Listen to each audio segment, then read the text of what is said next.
lecture given by Dr. Christy Palina. So you can message me about your name and your title, and I can call your name and you can present your papers. So now it's time to hear from Dr. Christy Paulina. Over to Dr. Christy Paulina. Thank you, Akka. Thank you so much.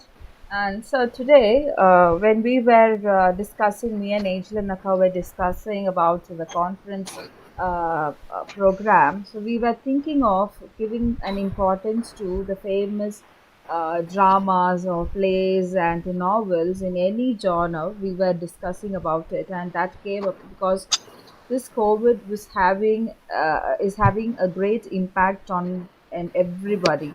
And what is very important and what are we facing now is the question that has been arising nowadays.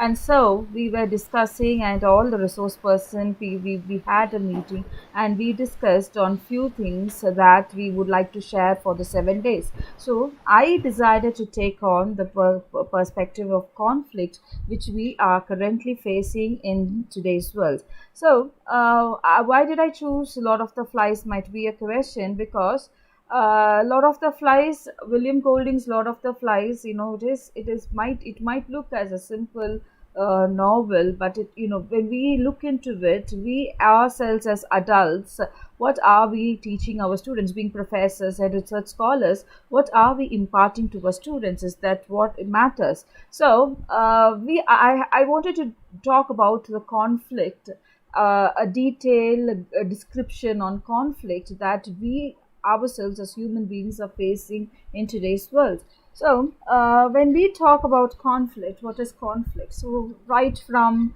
the creation of man from Bible, when we talk about Adam and Eve, there is a conflict between good and evil.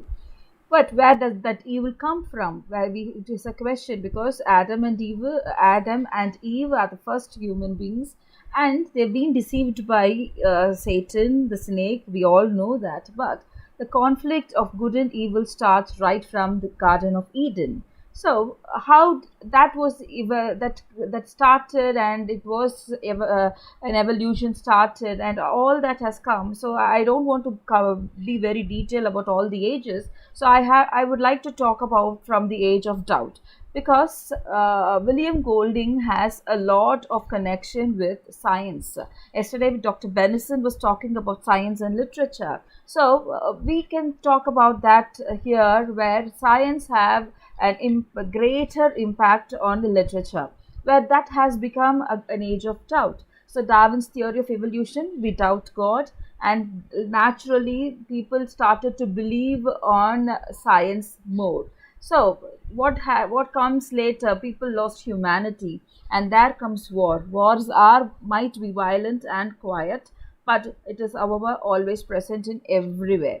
So conflict is observable, is very niche of humanity. Even within a classroom, we can see that there are race between the classroom, there is race between staff members, there are conflicts in the departments, there are conflicts in the college, there are conflicts in the family. So conflict is unavoidable. That's what William Golding is very much clear in his Lord of the Flies. So a conflict in a small scale, it rises from house. Where it is on a big scale, it goes to war. So but conflict studies, many of us are not aware of conflict studies, but conflict studies is something which it is a branch of I would say it is a branch of study in social science that identifies and analyzes violent and non-violent behaviors as well as structural mechanisms attending conflicts, including social conflicts, with a view towards understanding those processes which lead to more desirable human conditions. This is what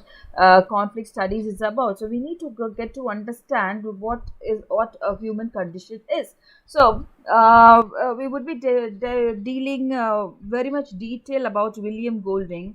Why did William Golding talk about conflict in his first novel, which is considered to be failure initially, but then it became a very big success? So why was his novel, why did he concentrate most on conflict? Is because he is a person who taught English and philosophy, and he was a member in the Royal Navy. So he witnessed the two wars.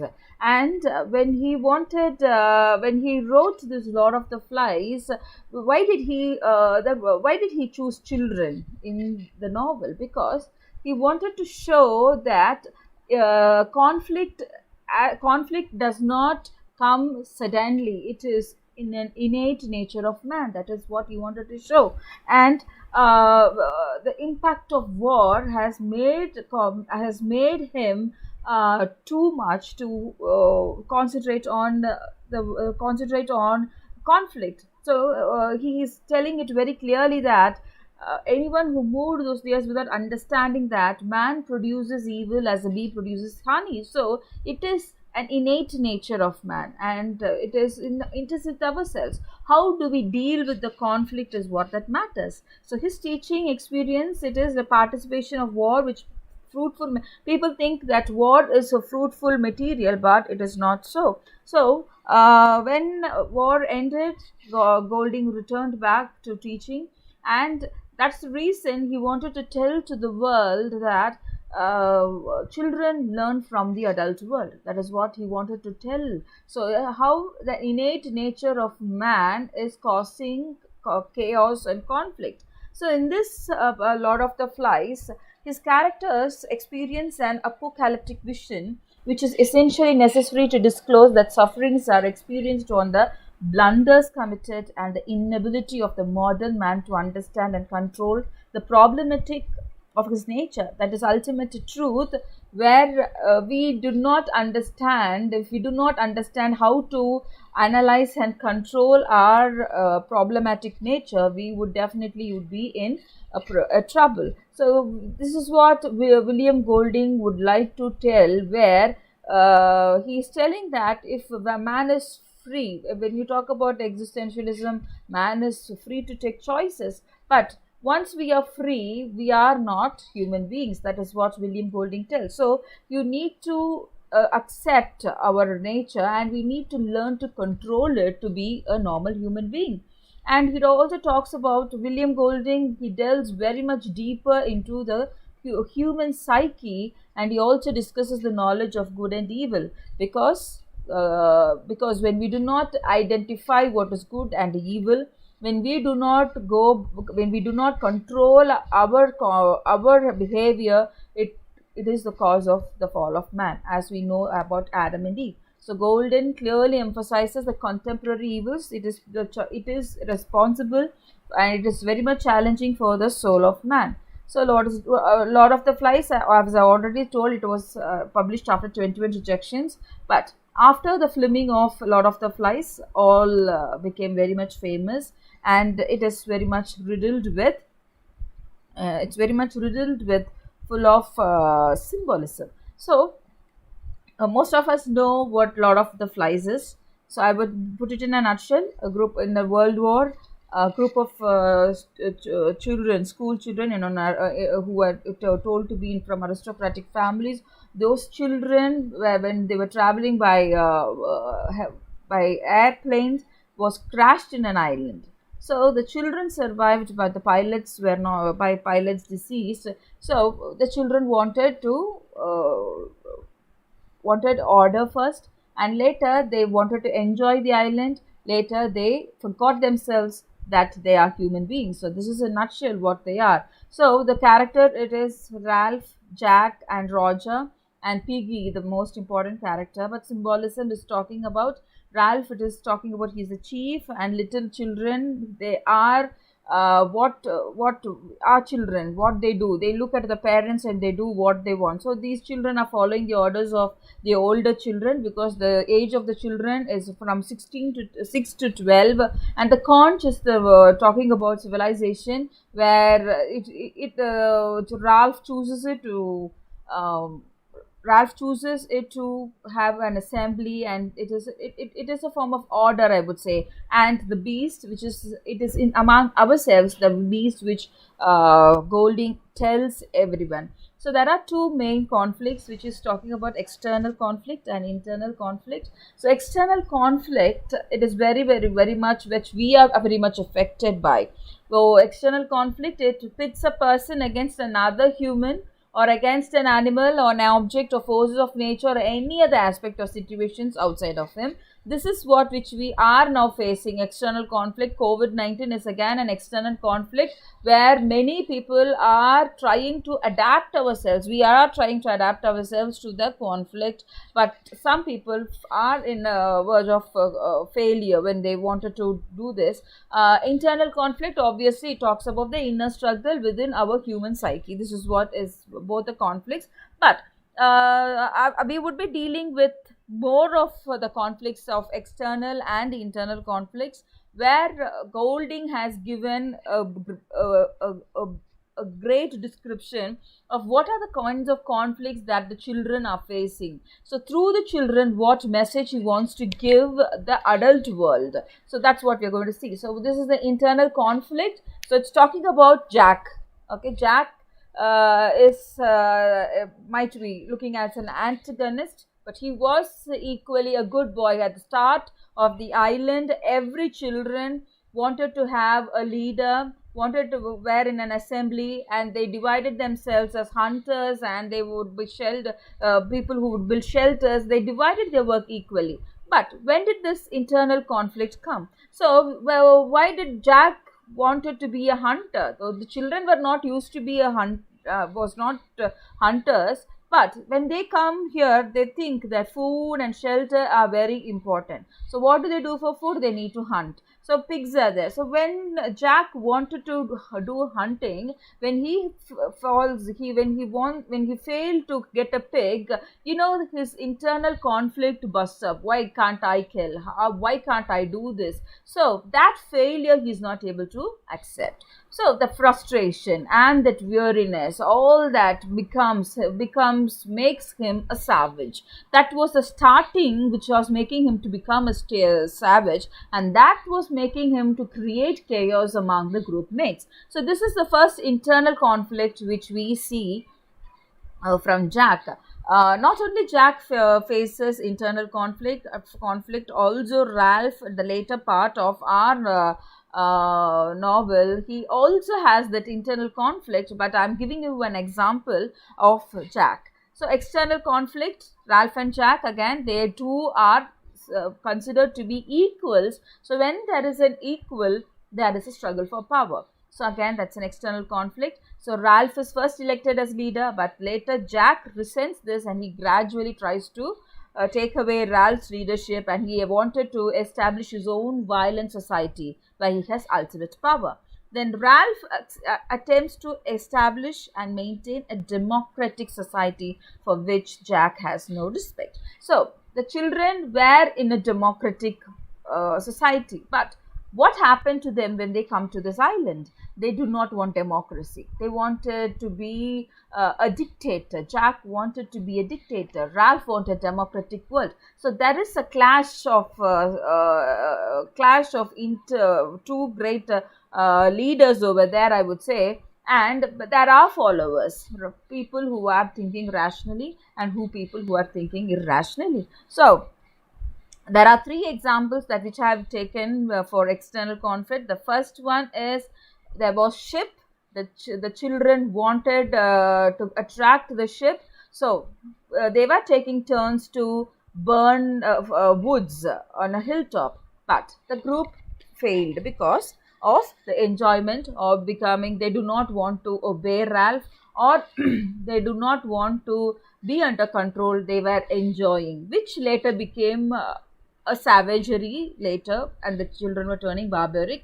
But they left this, and this created havoc, this created fight, and that was the first external conflict. And next, the children, little children, they say that there were beast, there is beast, but the beast is what Piggy tells us. It is not beast. When Simon is dead, he says that beast is among us. This is what Golding wanted to tell us. There is a beast in everybody, and how do we handle that beast? How do we handle it, and how do we control our behavior? It is what that matters. Next, it is talking about pigs. So you want to be a hunter. So hunting doesn't stop with pigs. Hunting started to go with people also. There were three deaths in the island. So that talks about beast. So here when we talk about conflict, external, internal, among those conflicts, there are four things that Golding would like to share in his novel. It is that conflicts are usually verbal arguments, but it can also lead to physical violence. But there are four conflicts that he would like to share. That is man versus nature, man versus man, man versus self, and man versus society. So first we would be talking about man versus nature. So when we talk about man versus nature, we would be saying what is there much to do with man versus nature. So in this particular novel, Golding has given a beautiful description of how this nature, the children were not able to cope up with the nature.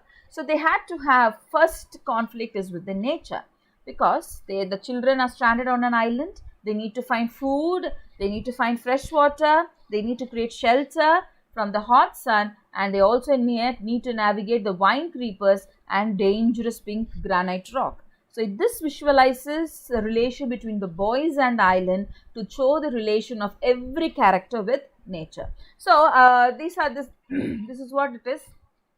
First, it is isolation. We know how our COVID isolation was tormenting us, how it was challenging. So the same thing, the children were in isolation, and the children have to fend themselves. They have to look after themselves. They have to have bath. They have to look after themselves, and there are 6-year-old. They have to look after themselves, and they first frustration is they find that there are no grown-ups. So the children, that is what isolation. When a person is in isolation, the real character comes out. When there are nobody to control them.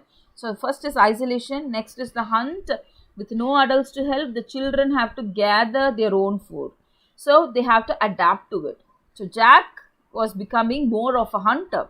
Then again, deadly forest, it is very much, they do not know what kind of animals are there, what kind of insects are there.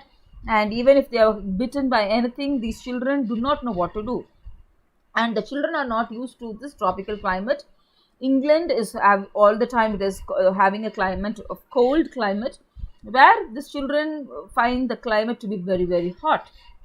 So that is again.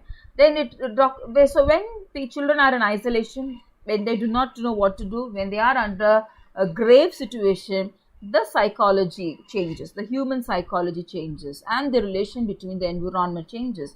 And when these all changes, the political system also changes. So when Ralph was chosen to be a leader, this clash between the nature, where the children were not able to cope up with order, the children started to show their bad behavior.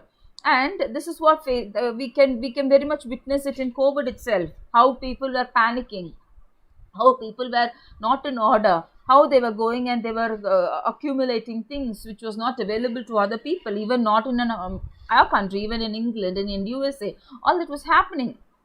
So when you start of isolation, you think more about yourself. So again, Jack, he was hunting pigs, and at the end he fired the forest. So this is what the children are. The children were in uniforms, neatly dressed, but once they came into the island, they were with bare skin, bare body, and they started to paint their faces. They were turning to be barbarians. So when through Jack, Golding shows that these children were not in love with nature. They could not adapt themselves to nature. Instead, the fantasy of the nature has changed. The fantasy changed into nightmares for them, because they were fearful of the beast. So nature became very, very bad for them, and they started to fear. So this is what the first problem started.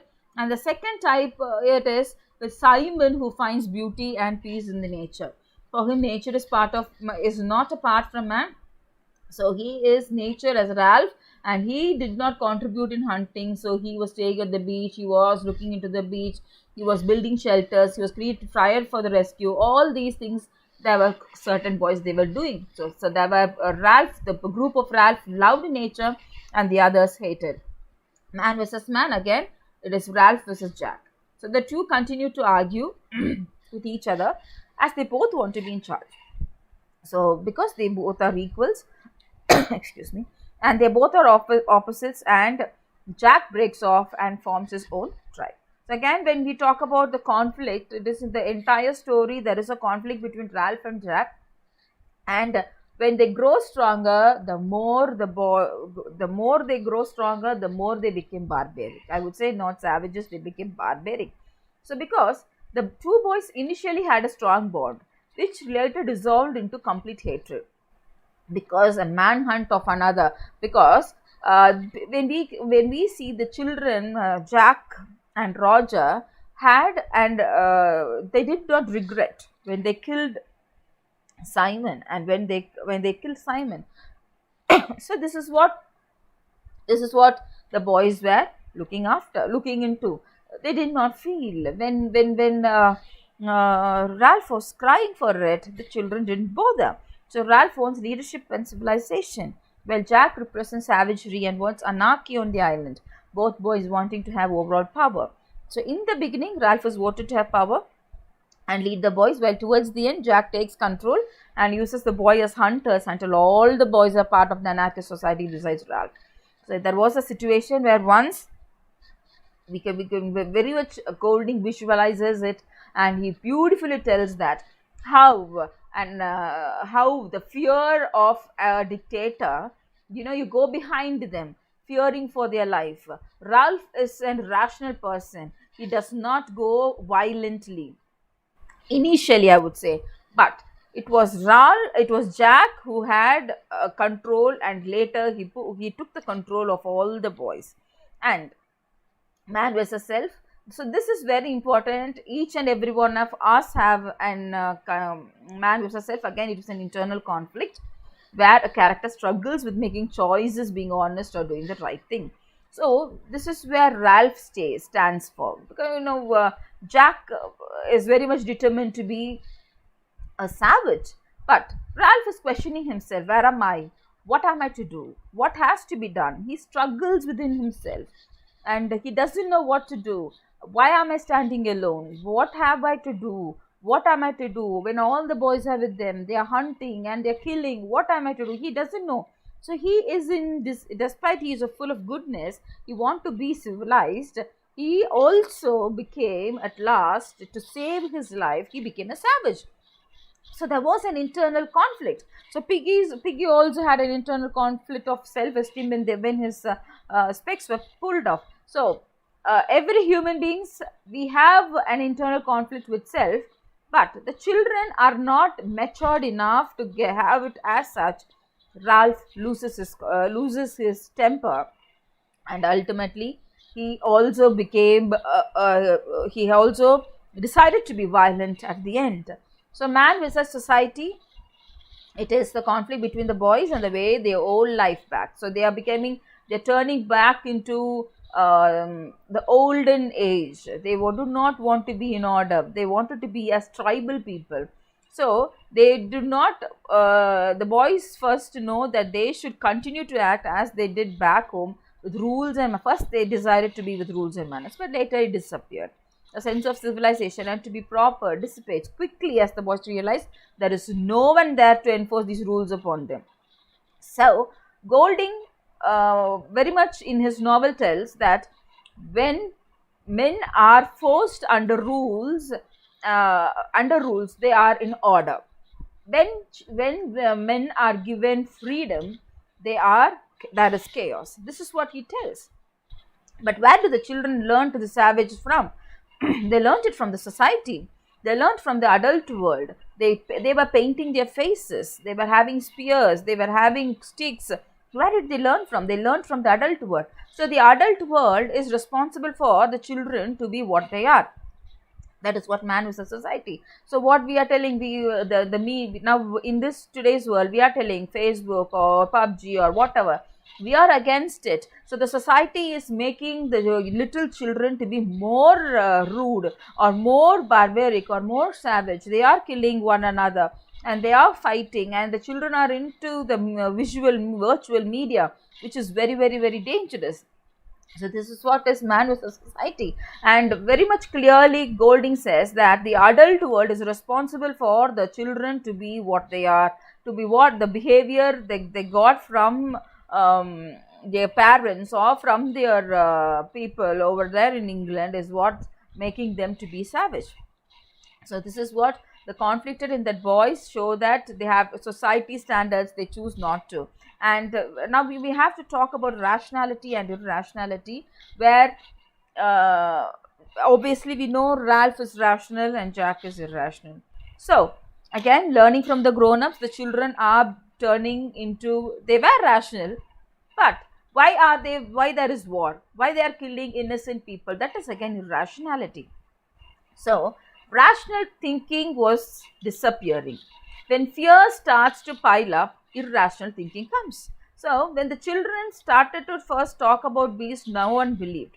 Later, when they were continuously talking about beasts, they started to believe. But Simon is the only one person who was in rational thinking, telling that there is no beast and there is beast in us. So, when a person is thinking rationally, he is put to death. So that is what happened. Irrational, where he, when he said, when he, a rational being, when he is very much rational, and when he wanted to impart his rational thinking to others, the boys, mistook him as a beast and they killed him. Where did that rational thinking go for Ralph and the group? They were irrational.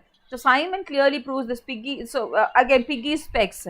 We say the first civilization was only the invention of fire. So the children did not have fire. They used Piggy's glasses, and they were violent in taking the glasses from him, and they have fire over there. This fire again is the starting of civilization, but that itself became the end of their life in their island. So Ralph's fear for the unknown and his lack of spirituality is again the cause of his fall. So he was not believing himself. He is a rational person. He started to have doubt. He started to have fear. So fear is the end of rational thinking. But Simon was not afraid of all the beast. He goes near it, he examines it, and he interprets the world through logic and reality.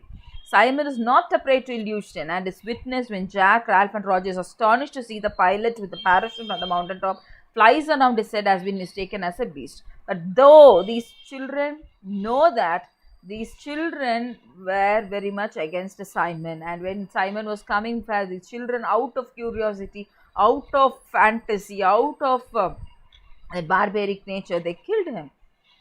So we can talk about the first assembly meeting, translates to a ritual dance, which was the death of Simon, and it is the children who were having illusion, and this illusion was illusion, that irrational thinking of that is the reason that killed Simon. So evil does not affect him, and Golding portrays him to possess godlike qualities when he visualized as Christ figure. As Jesus is met by Satan, Simon is also threatened by the Lord of the Flies. So Simon is actually a Christ figure, and the death of Simon is said to be death of God. So death of God, talking about the rationality, it is the death of rationality. So irrational, the children were irrational, they were savage, they were barbarians, they were for bloodthirst, I would say, because they were hunting pigs mercilessly. Equally they were when Simon was killed, no one was worried. So Ralph's rational society was affected, and he became a pathetic figure because his heroic glamour, because he started to be fearful, his heroic glamour disappears, and he forgets his wounds, his hunger and thirst, and became fear on flying feet to save his life. So he himself became started to doubt himself. He does not believe in himself. So that became a flying feat, and he wanted to save his life. So at most, when he wanted to save his life, he became one like Ralph. So we can talk about Jack and Ralph. Both are irrational. At the end, when we say they are irrational, so Jack, he wanted to track down and kill that was swallowing him up. He was talking about he needed to be. Jack tells that he needed to be violent, because if he is not violent, some evil is going to have him. So this is what This is what Jack tells. And Ralph again, he was stabbed and he was snarling with a spear, and Savage doubled up. So more than Jack, Ralph was becoming to be very much irrational. Why? Because his fear of life, was making him to be very much irrational. Again, loss of innocence. Children are said to be full of innocence, where here it is said to be loss of innocence. So loss of innocence is what Golding is trying to say, because they are torn from civilization, they are forced to be self-sufficient, then the individuals undergo moral and behavioral change. So result, there is loss of innocence, and there is a dilemma between responsibility and desire. So which we can very well see in Ralph, where he is a responsible boy. He has given, he divided the group to hunt food, and he divided people to build shelter, and he divided people to take care of the fire to attract ships. So he was a responsible leader.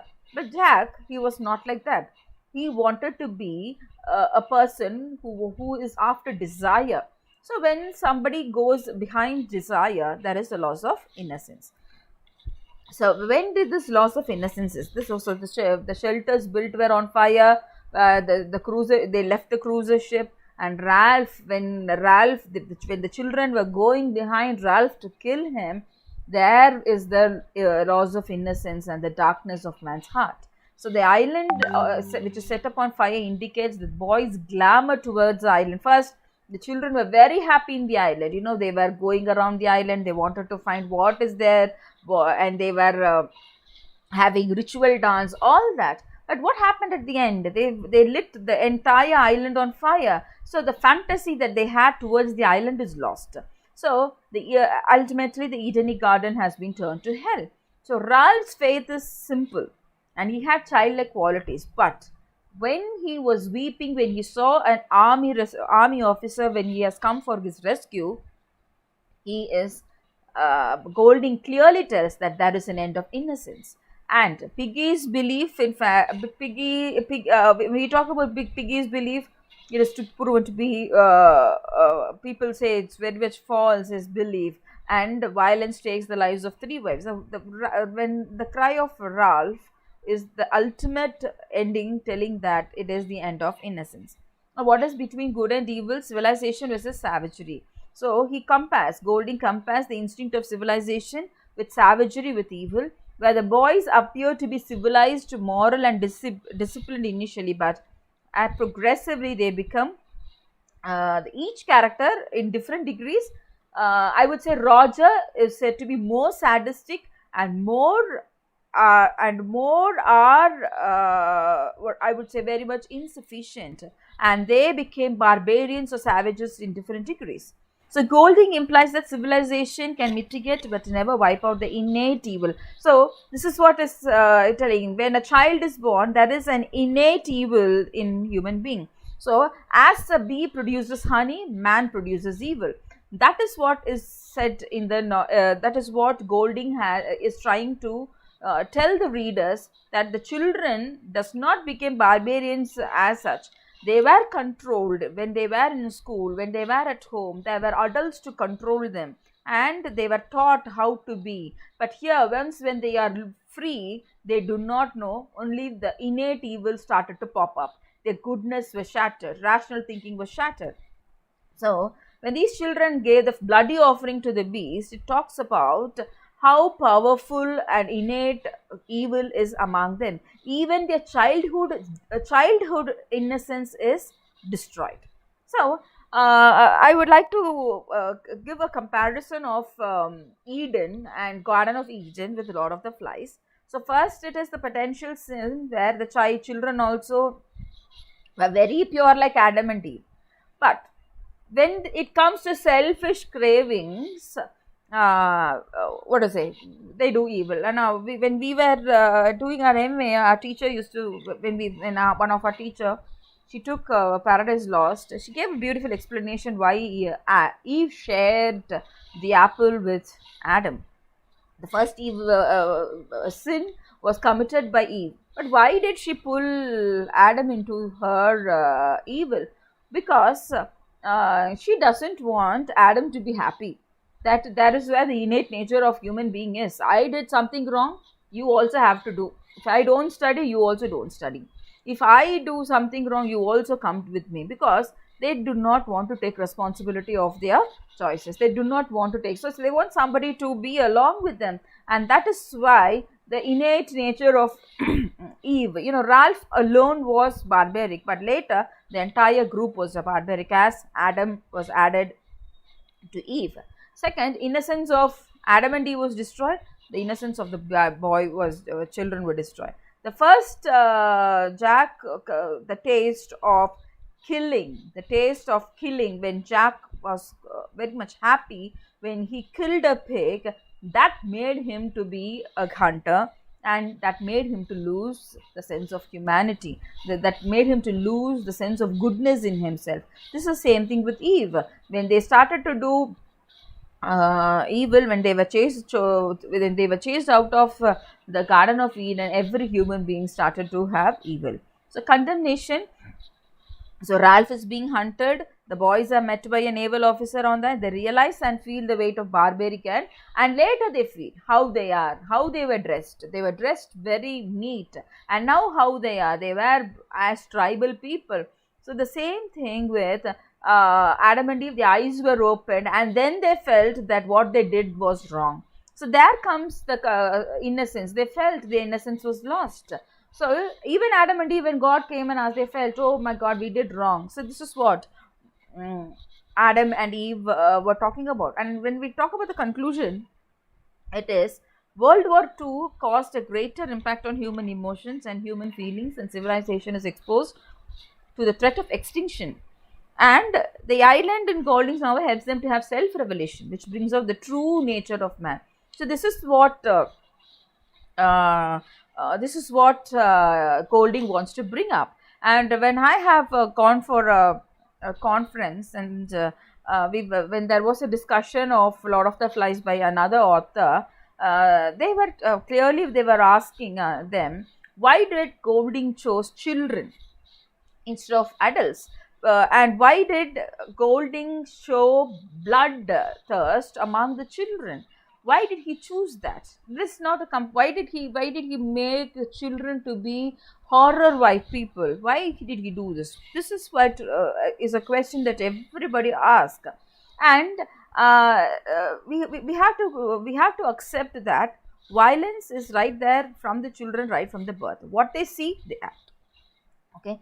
When they're going for war, they kill people. The children see bombings, all that. So these children learn from the adults. So as adult, what we want to do, we have to be good people, so that our younger generation would be good.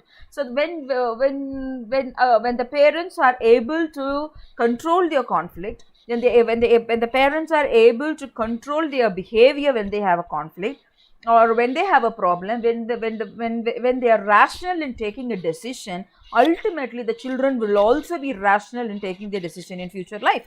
This is what Golding clearly tells the readers. If you as an adult being rational, your children would be rational. If you are irrational, your child would be irrational. Your behavior shadows, I would say, that overshadowing your children. So you have to live what you are. You have to be good in order to have good generation. So the boys, in like the adult world, they involved in the world of destruction. So the group led by Ralph and group led by Jack are rendered as a parody of the society of adults who engage in destroying the other. This is what is happening. A group, a sector, a group of people affecting and destroying the other group, where the death of the other person is the happiness of the other group. So this is what war talks about. When hundreds of people in Japan were killed, the Americans were happy. So why were they happy? Okay, Pearl Harbor again. So people can be pointing out people can be pointing out the sin which was created or which was done by the other party, but they get happiness when somebody is doomed. So the same thing was happening with Ralph and Jack. When Jack killed somebody, they were happy. They were not in tears. Only Ralph was in tears. So that's what talking about. Ralph is having rational behavior, and Jack is an irrational behavior.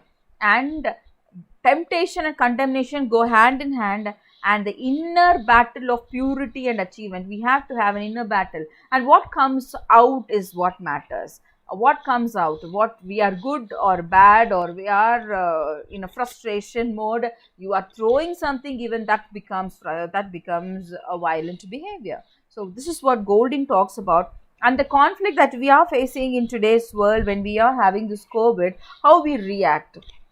Do we follow the government? Do we follow everything? Is what that matters. We have financial conflicts. We have when we talk about scholars, they have their conflict in education or whatever. Everything. How do we handle the situation is the what matters. And Golding clearly tells that in this novel, that our responsibility. It is our responsibility to be good.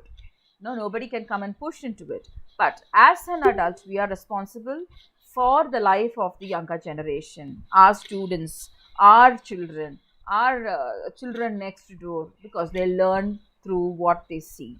So this is what is my presentation about. If anybody is having questions, you can ask. Pauline, ma'am, your voice is breaking. No, I finished, Akka. Is it Ma'am, your voice is breaking. still now? Still now? Hello? Ah, yes. Ma'am, someone has muted Christy, ma'am. Is it? Oh, Oh, from when? From when it was muted?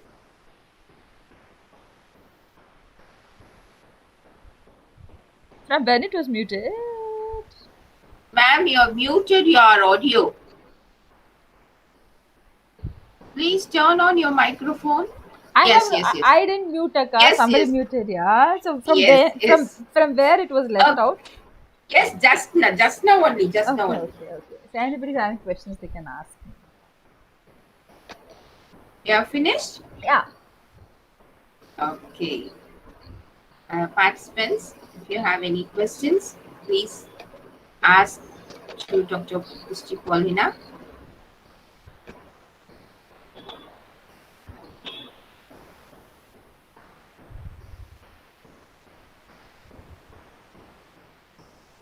No questions Yes, to ask? I can share your PPT. I will share it with Angel and Akka, and she would be giving it to you. No problem.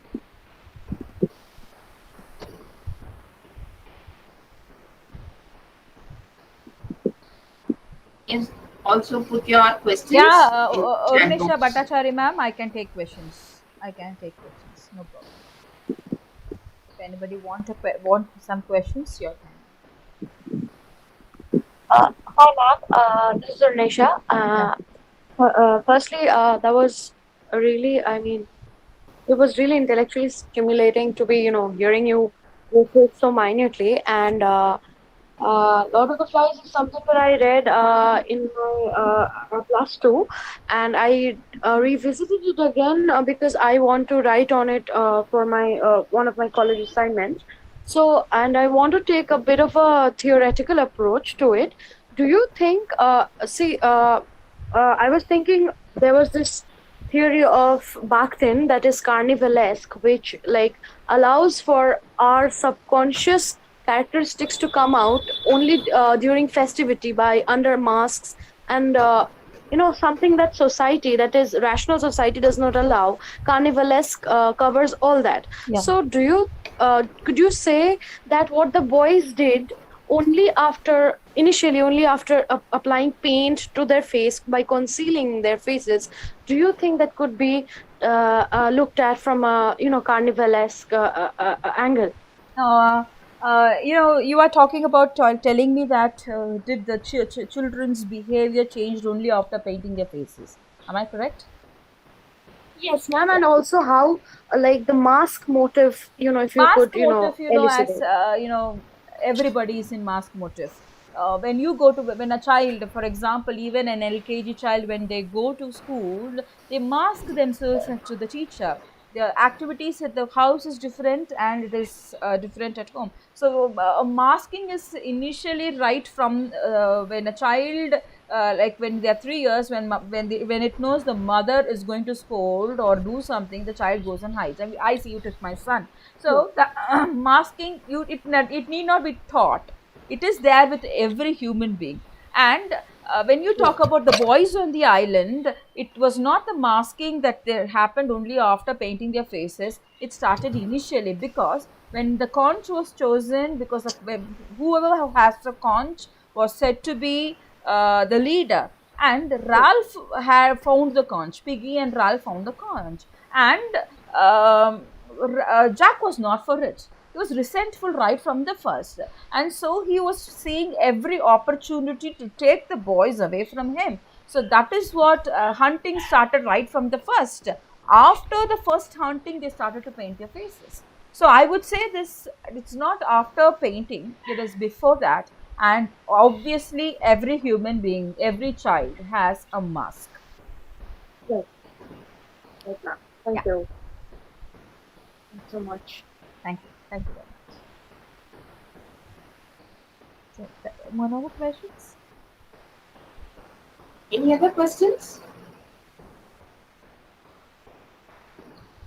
And I would agree with Biswajit Mohanta, sir. Yes, it is like, it has to be self-sufficient, and innate evil, it has exist. It's innate nature. Evil, human beings produce evil as bee produces honey. That's the thing that Golding tells about.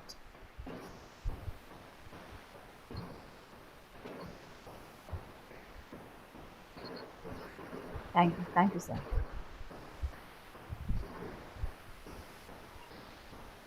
I think that is kindly elaborate. A conflict of desire and conflict of deserve.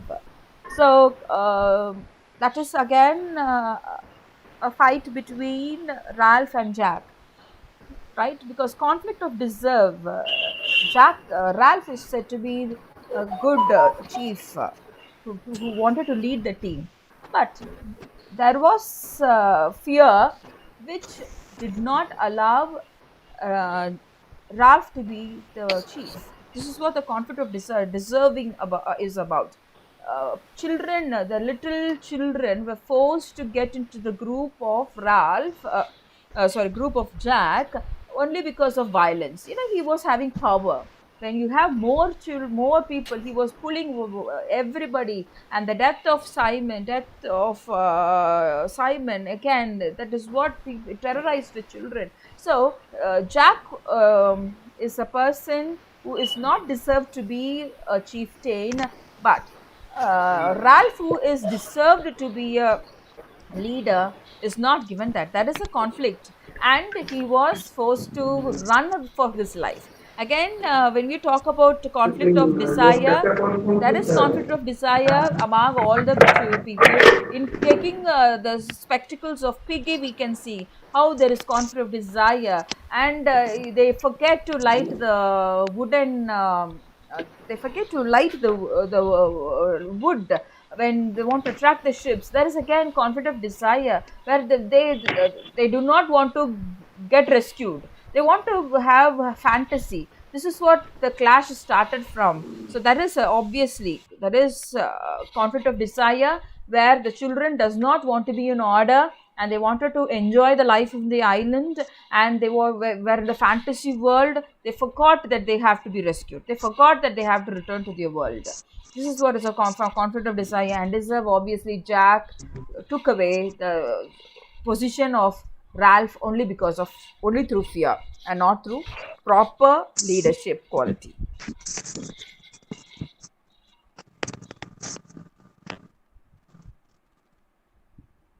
Thank you. আচ্ছা সেটা করবোটাই না, টাকাগুলো রেখে দিয়ে হবেটা কি ভোগ করো এবারে? আমি ছেলেগুলো তো সব আনন্দ করে ভোগ করো, এবারে একটুখানি ঠিকঠাক থাকো, সেটাই তো আনন্দ লাগে, যে হ্যাঁ এক সময় কষ্ট করলাম, এক সময় আনন্দে থাকলাম। কি হলো ওটাতে জলটা দাও, একটা দিন।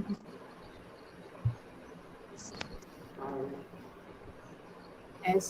Thank you, Colin.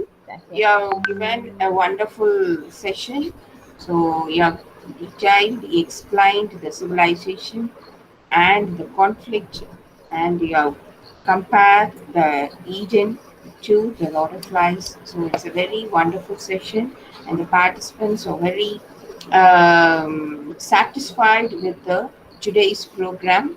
So thank you, thanks a lot. And now the feedback link will be shared shortly.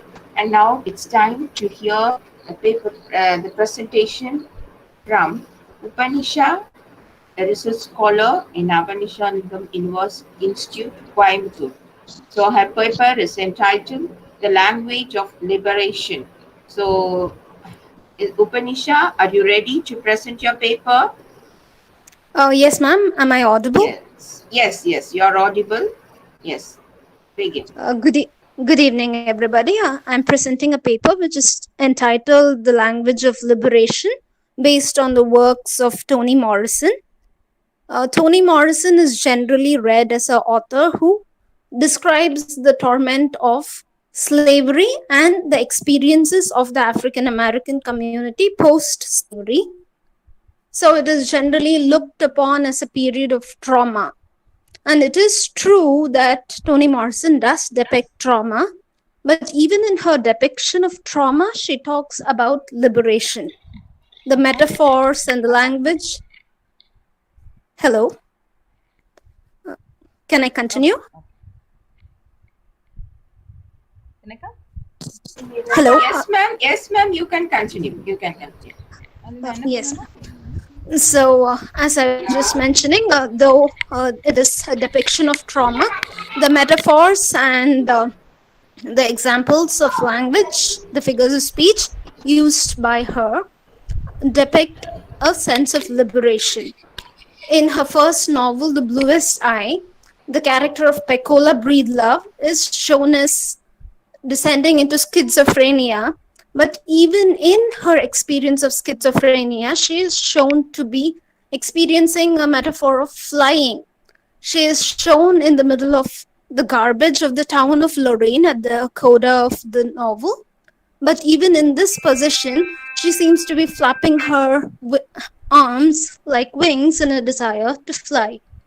Even prior to this example, in the same novel, The Bluest Eye, we see Mrs. McTeer, who always loves to sing the blues. And this is a matter of great joy to her children also, Claudia and Frida. Now, if we take the example of figures of speech, there is this beautiful dialogue. It's not actually a dialogue, but it has the feeling of a dialogue where Toni Morrison talks about how a group of women are talking, and the description that Toni Morrison offers is as if it is a dance, not a matter of speech. She talks about how there are curtsies and shimmies in the language being used by the women in their conversation. Now, going on to an example that we come across in the second novel, Sula, there is the scene of henna piece who is burning up. But even this scene, this tormenting scene of a person being burnt up, is described like a weird dance by Toni Morrison. Let me move on to another novel, Jazz. In Jazz, we see that the city of New York is beautifully explained, and the tone in which the city is explained makes us feel like there is a background music playing of jazz, which brings alive all the incidents which take place in the novel. If you take the example of Beloved, there are certain lines by Paul D which talk about his great love of America, a country where the African American community has faced a lot of hardship, but he still talks about loving the country. And he talks about how the flowers in the country are so beautiful, and the flowers were what led him from the south to the north. And the language of preaching. We have this incident of Baby Suggs in Beloved, who is a beautiful preacher in a clearing in the woods. And similarly, we see Richard Meisner in Paradise, who's also a preacher. And so this shows that Toni Morrison has acquainted herself with so many different types of languages, spoken by different communities within the African American communities, so many dialects to speak. And in this way, by her mastery of language, though she talks about the trauma of slavery, she has brought in a lot of liberation in her writing. And with that, I conclude. Thank you.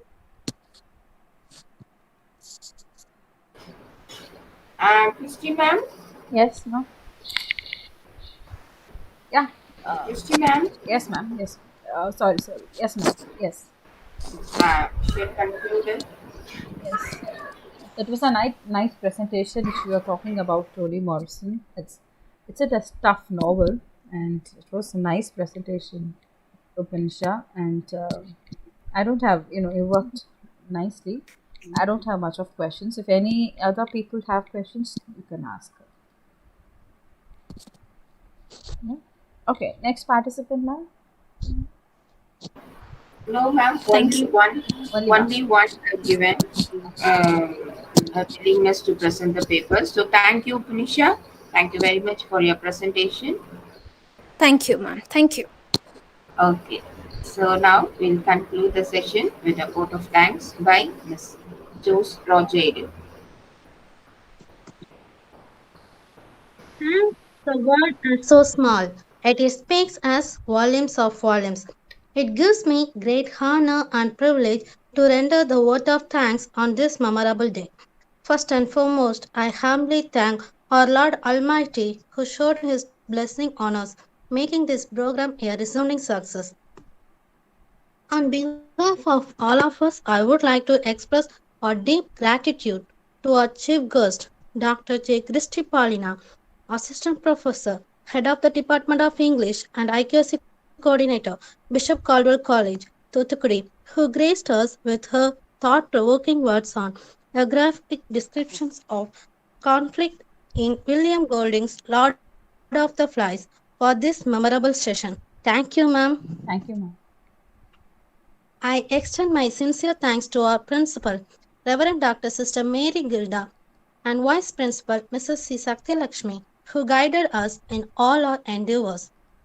It's my pleasure to express a word of gratitude to our department HOD, Dr. I. Angeline Priya, and our faculty members of Holy Cross for their valuable contribution and dedication